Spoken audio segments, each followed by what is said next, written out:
আসসালামু আলাইকুম গাইস, তোমরা কেমন আছো? আলহামদুলিল্লাহ আমি ভালো আছি। আজকে একটু কাজে বের হয়েছিলাম।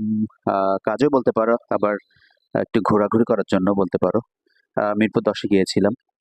মিরপুর ১০ এ শাহালি মার্কেটে গিয়েছিলাম। ওইখানে কিছু ছোট্টখাটো কিছু কেনাকাটা করলাম এবং কেনাকাটা শেষে ফেরার পথে ভাবলাম একটু আ ঝালমুড়ি খাই। ঝালমুড়ি খেয়ে আসার পথে জুসের একটা বার দেখলাম।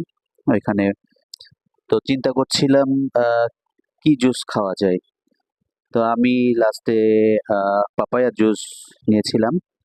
আর সাথে মাতৃক ছিল। এর মধ্যে একটা কিউট একটা বিড়াল চলে আসছিল। ওকে দেখে ক্ষুধার্ত মনে হচ্ছিল। তো মাতৃক আমাকে বলল যে, "পাপা ওকে কিছু একটা দাও।" তো কি দিব ওকে ভাবছিলাম। এজন্য ওর জন্য একটা চিকেন উইংস অর্ডার করেছিলাম। আমি খেয়েছিলাম, মাতৃক আর ওকে দিয়েছিলাম। এই যে দেখো কতটা অসহায় লাগছে ওকে। তো আমার ভিডিও যদি তোমাদের ভালো লেগে থাকে তাহলে আমার চ্যানেলটা সাবস্ক্রাইব করবা অবশ্যই।